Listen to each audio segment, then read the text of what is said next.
कि समाज के प्रति जो आपकी जिम्मेदारी है उसे कब समझेंगे? क्या कोई अवतार आएगा? अवतार तो आने वाला है नहीं। और हम डॉक्टर अंबेडकर, बुद्ध के और रविदास के अनुयायी हैं, हम अवतार में भरोसा भी नहीं रखते। क्या हम भरोसा रखते हैं?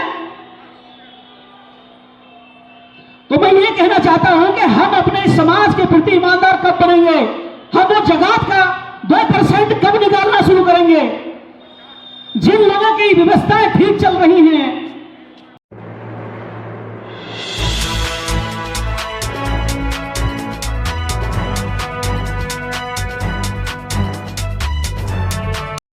और पूरा विश्व श्रोमणी संत जगत गुरु रविदास महाराज का 647वां जन्म दिवस मना रहे हैं। और आज के इस भव्य प्रोग्राम के लिए मैं यहाँ की आयोजन कमेटी का बहुत बहुत धन्यवाद करता हूँ, अध्यक्ष जी का धन्यवाद करता हूँ। इस प्रोग्राम में चलकर आए सभी दूर दराज के सम्मानित साथियों का मैं आभार प्रकट करता हूँ। इस खूबसूरत जगह के बारे में हमें इस समिति के कानूनी सलाहकार एडवोकेट रामोदास जी ने बताया और रमेश भारती जी ने हमें आमंत्रित किया था। तो मैं सभी का धन्यवाद करता हूं। मंच पर बैठी मातृशक्ति का मैं नमन करता हूं, धन्यवाद करता हूं। सम्मानित साथियों, गुरु जी के चरणों में स्पर्श करते हुए मैं शुरू करता हूं अपनी वाणी को। मैं सभी सम्मानित साथियों से यह बताना चाहता हूं और मैं कमेटी से भी आग्रह करूंगा कि तथागत बुद्ध से लेकर संत रविदास और संत कबीरदास, बाबा साहब डॉक्टर भीमराव अंबेडकर, ये सफर शुरू होता है और ये समानता, न्याय, बंधुता पर आधारित जो विचार हैं 2600 साल पहले हमारे बीच में तथागत बुद्ध आए। बुद्ध ने न्याय, समता, समानता, बंधुता पर आधारित शांति का पाठ पढ़ाया और न्याय की व्यवस्था को स्थापित करने के लिए पूरा जीवन समर्पित किया। 647 साल पहले हमारे बीच में गुरुओं के गुरु शिरोमणि संत जगत गुरु रविदास महाराज आए।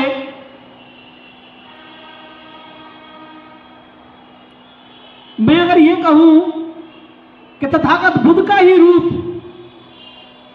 संत गुरु रविदास रहे, लेकिन फर्क इतना रहा,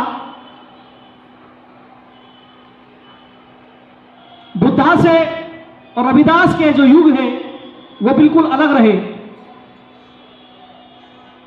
रविदास का जो युग था वो भक्ति काल था। बुद्धा ने अपनी बातों को डायरेक्ट वे में कहा, ब्राह्मण बात पे कटाक्ष किया, केड़ा किया और डायरेक्ट किया। लेकिन संत रविदास ने अपने दोहों के माध्यम से, भक्ति के माध्यम से, इनडायरेक्ट वे में स्त्री प्रथा पर, वर्ण विवशता पर, छुआछूत को मिटाने के लिए इनडायरेक्ट वे में अपने दोहों के माध्यम से अपनी बात को रखा और इस पाखंड और अंधविश्वास को मिटाने के लिए वो जाने जाते हैं। इन्हीं को आगे बढ़ाते हुए जब हमारे बीच में डॉक्टर भीमराव अंबेडकर बोधिसत्व बाबा साहब आए और उन्हें जब मौका मिला भारतीय संविधान बनाने का, तो उन्होंने बुद्ध को ध्यान में रखते हुए, संत रविदास को ध्यान में रखते हुए, उन्हें उनकी वाणियों को ध्यान में रखते हुए, संत कबीरदास को ध्यान में रखते हुए उनकी विचारधारा को संविधान में अंगीकृत किया। न्याय, करुणा, मैत्री पर आधारित भारत का दुनिया का सबसे खूबसूरत आइन हमें दिया, जिसकी बदौलत हम एक खूबसूरत जीवन जी रहे हैं। सम्मानित साथियों, मैं आप सभी को यह बताना चाहता हूं कि रविदास को मानने वाले बाबा साहब के और बुद्ध के बारे में कुछ अलग भ्रांतियां रखते हैं, और बुद्ध को मानने वाले भी अलग भ्रांतियां रखते हैं। सच बात यह है कि बुद्ध को मानने वालों ने सही से बुद्ध को नहीं पढ़ा, और रविदास को मानने वालों ने सही से रविदास को नहीं पढ़ा, और डॉक्टर अंबेडकर को मानने वालों ने सही से संविधान को नहीं पढ़ा। हम देखते हैं कि बाबा साहब अंबेडकर के अनुयायी खुद को कहने वाले लोग संविधान को सर पर रख के तो बोलते हैं, संविधान की जय जयकार तो करते हैं, लेकिन अगर हम उनसे पूछ लें कि संविधान का कौन सा आर्टिकल तुम्हारे लिए कौन से अधिकार देता है, तो शायद उनके पास जवाब नहीं होते। मैं सभी रविदास के अनुयायियों से, बुद्ध के अनुयायियों से, डॉक्टर भीमराव अंबेडकर के अनुयायियों से निवेदन करता हूं कि अगर वाकई आप ईमानदारी से, निष्ठा के साथ रविदास के मार्ग को समझना चाहते हैं, उनके बताए हुए रास्ते पर चलना चाहते हैं, बुद्ध के बताए हुए रास्ते को फॉलो करते हो, अंबेडकर के बताए हुए रास्ते को मानते हो, अपनाते हो, तो ना तो बुद्धा अलग थे, ना रविदास अलग है, ना कबीर अलग है, और ना डॉक्टर भीमराव अम्बेडकर का मिशन मूवमेंट बिल्कुल अलग है। इन सबका एक ही मिशन था, एक ही मूवमेंट है, ऊंच नीच की व्यवस्था को समथल करना, बराबरी पर लाना। जो खड़ी व्यवस्था है, जिसे खड़ी व्यवस्था कहते हैं, वह व्यवस्था, उस व्यवस्था को बड़ी व्यवस्था बना देना।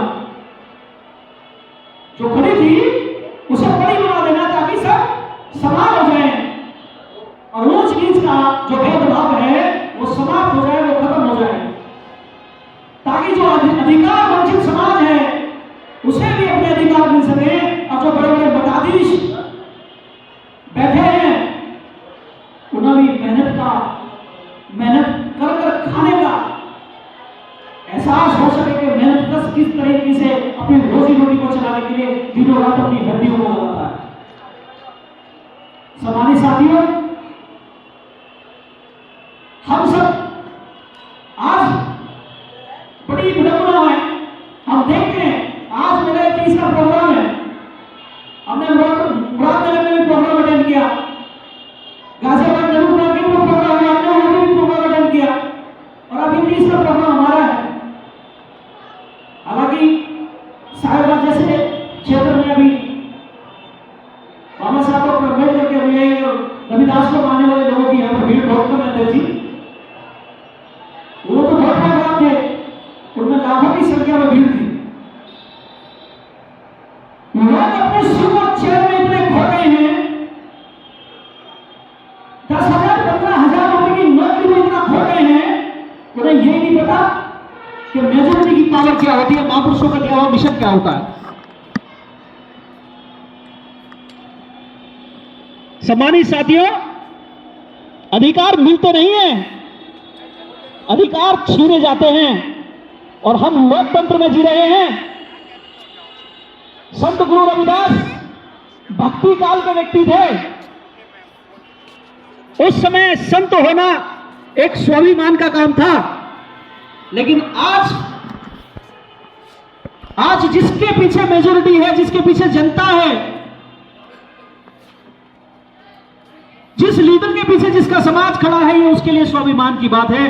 क्योंकि लोकतंत्र में सिर गिने जाते हैं, वोट गिनी जाती है, जनता गिनी जाती है। तुम कितने पढ़े लिखे हो, तुम कितने खाने पीने वाले हो, कितने भूखे नंगे हो, ये इससे मतलब नहीं होता। ये भी मतलब नहीं है कि आपके पास कितने बड़े बड़े मकान हैं, झुग्गी हैं, झोपड़ी हैं, आप मर्सिडीज से चलते हो, ऑटो से चलते हो, किससे चलते हो। फर्क इस बात से पड़ता है कि आपकी मेजोरिटी कितनी है। अगर आपने अपनी मेजोरिटी को पहचान कर अपनी वोट को एकीकरण की तरफ डाल दिया तो इस व्यवस्था के, इस लोकतंत्र के शहंशाह, इसके बादशाह, इसके राजा, इसके विधायक, सांसद, मंत्री और विधायक, प्रधानमंत्री, मुख्यमंत्री आप होते हैं। हम लोकतंत्र में जीते हैं। हम चाहे सामाजिक संगठन चलाएं, हम चाहे धार्मिक संगठन चलाएं, इसके साथ साथ हमको इस बात का भी ध्यान रखना पड़ेगा कि अगर हमारी राजनीति कमजोर पड़ गई तो ना तो हमारा समाज बचेगा और ना हमारी धार्मिक स्थितियां बचेंगी। जिस तरीके से भारत में आज सरकार का धर्म बन गया है, जबकि लोकतंत्र में सरकार का धर्म नहीं होता, तो सम्मानित साथियों, मैं मुकेश गौतम आप सभी से निवेदन करता हूं कि बुद्ध और रविदास एक ही सिक्के के दो पहलू हैं और इन दोनों का रास्ता एक ही है।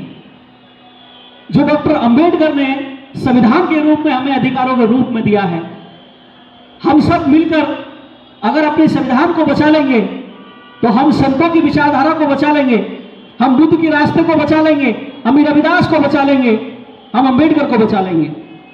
और अगर हमारा संविधान चला गया तो हम ना तो ये आयोजन कर सकेंगे, ना इस तरीके से कुर्सी पर बैठ सकेंगे, ना अच्छे मकान में रह सकेंगे।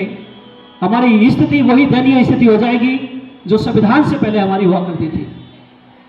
सम्मानित साथियों,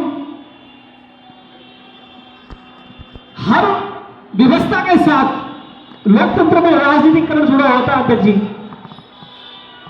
लेकिन हमारे लोगों की एक समस्या यह भी है, हमारे लोग कहते हैं कि राजनीति नहीं करना, राजनीति से दूर रहना। जब आप राजनीति नहीं सीखोगे, जब आप सामाजिक कार्य नहीं सीखोगे, आपके अंदर सामाजिक चरित्र नहीं होगा, आपके पास कितना भी पैसा हो कोई मायने नहीं रखता। कल परसों हमारे सामने इतने बड़े बड़े मुख्यमंत्रियों को उठाकर जेल में डाल दिया गया, क्या उनके पास पैसे की कमी थी क्या? हम तो कुछ भी नहीं है उनके सामने। सामाजिक चरित्र होना सबसे पहले जिम्मेदारी है एक समाज के जिम्मेदार व्यक्ति की। पैसे से बहुत कुछ किया जा सकता है, लेकिन सब कुछ नहीं किया जा सकता। एक व्यक्ति के पास हजारों करोड़, 100 करोड़, 200 करोड़ रुपए हो सकते हैं, लेकिन उसने अपनी पहचान खो दी। वो अपने भाइयों के, अपने परिवार के बीच में एक अनजान की तरह रहता है। लेकिन एक व्यक्ति के पास पैसा नहीं है, उसने सारा जीवन समाज में काम करने में लगा दिया, आज उसे पूरा समाज जानता है। हमारे सामने एग्जाम्पल बहुत मान्यवर काशीराम साहब है। उस व्यक्ति ने पूरा जीवन संन्यास की तरह काट दिया, हमारे लिए काट दिया, समर्पित कर दिया पूरा जीवन। वो व्यक्ति चाहता तो क्या 1000 करोड़, 200, 2000 करोड़ का मालिक नहीं हो सकता था, लेकिन पूरे जीवन उस व्यक्ति ने ना तो अपना घर खरीदा और ना अपना घर बसाया, समाज के लिए समर्पित कर दिया। हमारे समाज के लोग आज टीवी, बीवी, घर, परिवार, बच्चों में इतने व्यस्त हो गए, वो अपने आयोजनों का भी लिए टाइम नहीं निकालते। सम्मानित साथियों, जो समाज अपना इतिहास नहीं जानता वो इतिहास नहीं लिख सकता। यह तो बहुत आम बात है, सभी मंचों पर बोली जाती है, लेकिन यह भी सच है कि जिस समाज की सामाजिक जड़ें मजबूत नहीं होती वो राजनीति में नहीं टिक सकता। आज हमारी हालत क्या है, आज हमारी स्थिति क्या है, सबसे किसी से छुपा नहीं है। भारत में अगर 100 लोगों के मर्डर होते हैं तो 98 मर्डर जाटों के होते हैं, चमारों के होते हैं। क्या मैं गलत कह रहा हूं? मेरी बात का समर्थन करो। गलत कह रहा हूं तो गलत बताओ, सही कह रहा हूं तो सही बताओ। अगर भारत में 100 बच्चियों के रेप होते हैं तो 90 बेटियां उनमें जाटों की, चमारों की होती हैं। हमारे साथ क्यों होता है? क्या हमने कभी सोचा, हमने कभी विचार किया? कहावत है कि बलि बकरे की दी जाती है, शेर की नहीं दी जाती। कुछ लोगों ने हमारे में पैसे भी कमाए, नौकरी पेशा किया, सरकारी जॉब लगी, पैसे कमा लिया, लेकिन हिम्मत नहीं कमा पाए, जज्बा नहीं कमा पाए,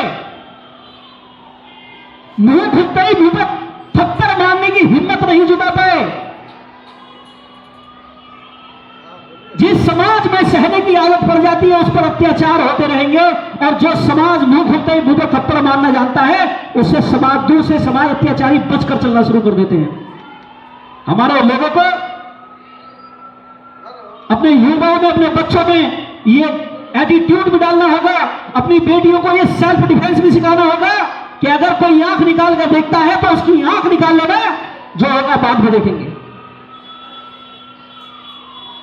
हम अपने बच्चों को यह भी सिखाएं कि अगर कोई तुम्हारे घर की तरफ गलत निगाह से देखे तो उसकी आंख निकाल लेना, अगर कोई तुम्हारी तरफ गलत हाथ करे तो उसका हाथ काट देना, क्योंकि सेल्फ डिफेंस सबसे पहली प्राथमिकता है। जब आप अपने खुद के शरीर को नहीं बचा पाओगे, अपने परिवार को नहीं बचा पाओगे, अधिकार तो बहुत बात की बात है, अधिकार तो बहुत बात की बात है।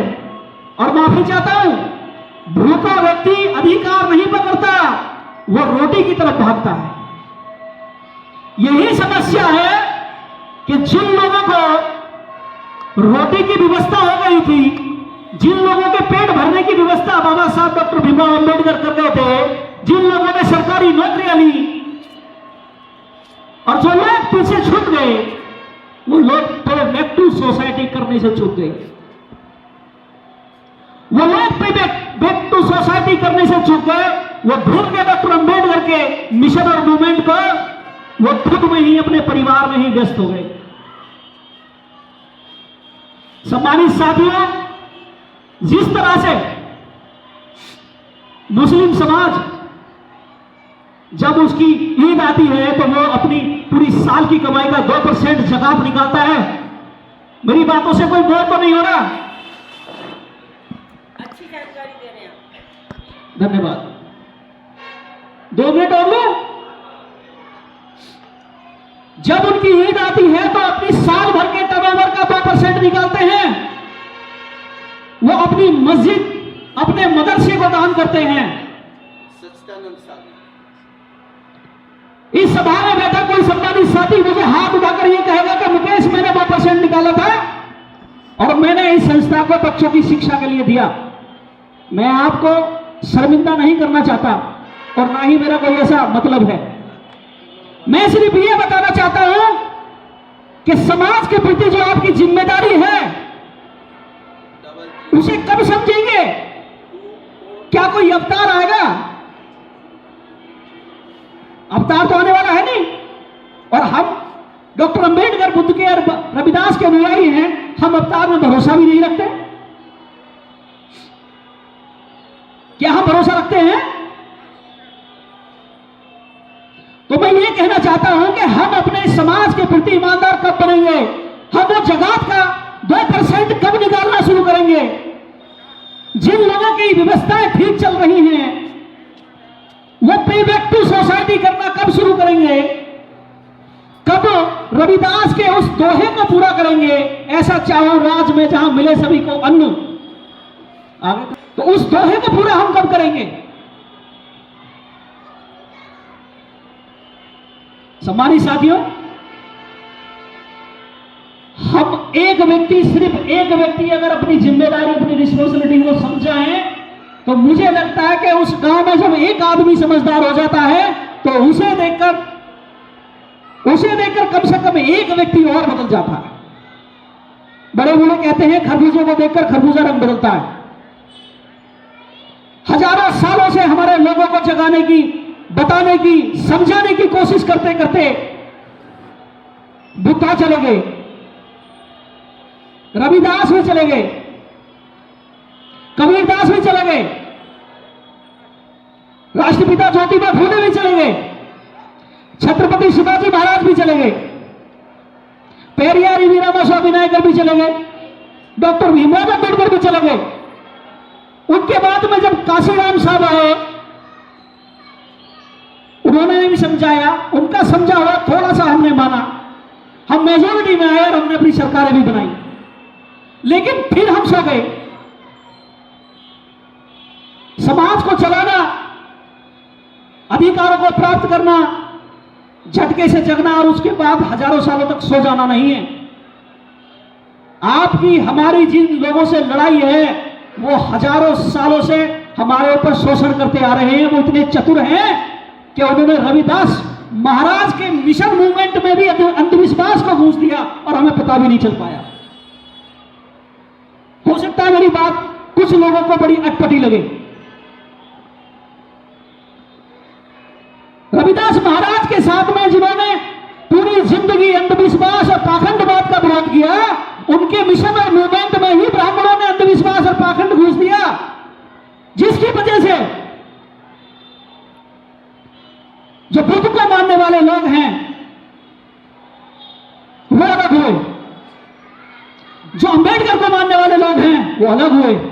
मैं मुजफ्फरनगर, शामली, सहारनपुर, हरिद्वार, बागपत, बड़ौद जब हम लोग जाते हैं, वहां पर कार्य करते हैं, मीटिंगें करते हैं, तो वो लोग कहते हैं हम चमार हैं, तुम जाटव हो, हमारा तुमसे क्या मेल है भाई। कितनी बचकानी बात हो सकती है, इससे ज्यादा कुछ हो सकता है क्या? ये अपने आप में इतना शर्मनाक है। चमार कहां है और जाटव कहां है? अरे चमारों में से ही तो जाटव का हुआ है, जाटव भी तो चमार ही थे।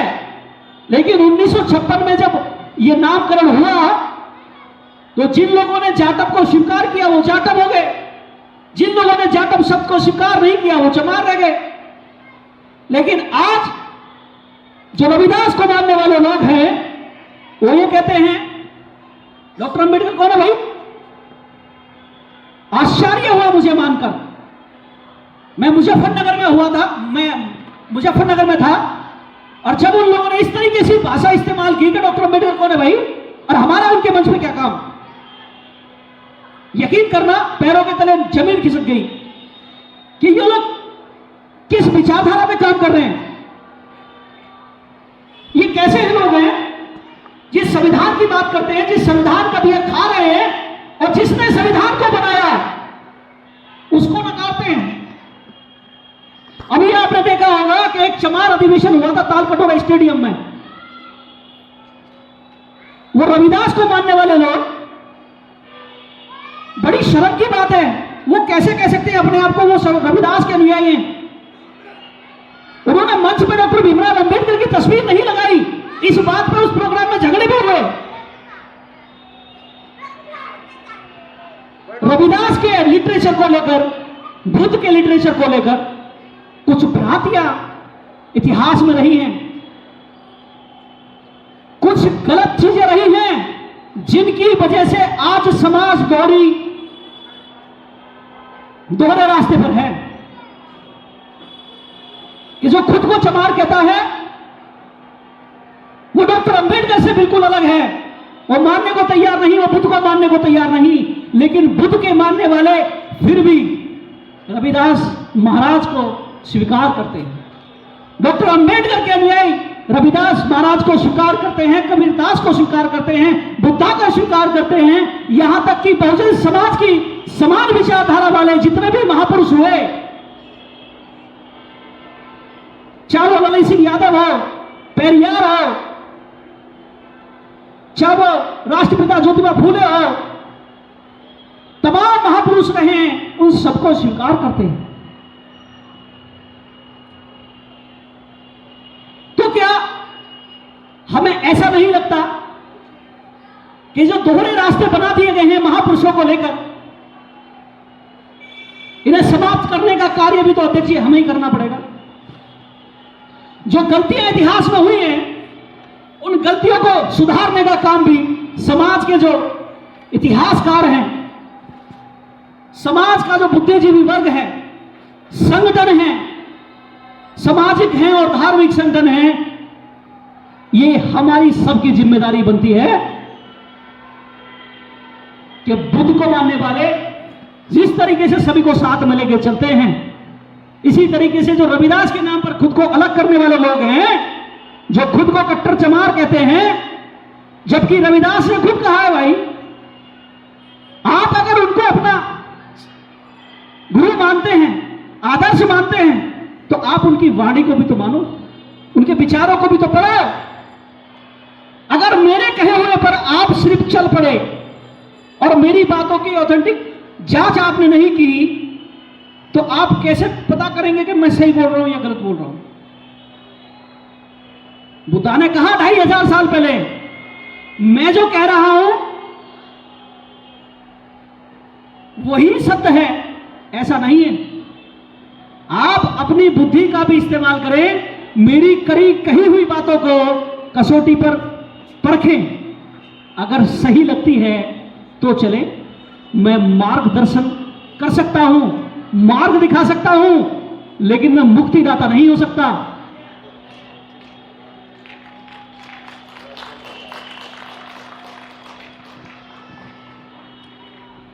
सम्मानित साथियों, हमारे जो प्रोग्राम हैं वो इवेंट में बदल गए हैं। प्रोग्राम होने चाहिए, वैचारिक प्रोग्राम होने चाहिए। वैचारिक प्रोग्रामों से ही हमें कुछ मिलेगा, हमारे बच्चों को कुछ मिलेगा। जब हमारे बच्चे प्रोग्रामों में, वैचारिक प्रोग्रामों में बैठेंगे तो उनमें बीजारोपण होगा विचारधारा का, उनके दिमाग में सवाल उत्पन्न होंगे, जिज्ञासा उत्पन्न होगी, और जिस दिमाग में जिज्ञासा पनपती है वही व्यक्ति क्रांति करता है। और अगर हमने वैचारिक प्रोग्रामों की जगह अगर इवेंट बनाने शुरू कर दिए तो जाहिर सी बात है बहुत लंबे समय से हमारा पतन हो रहा है और आगे भी हमारा पतन होता रहेगा।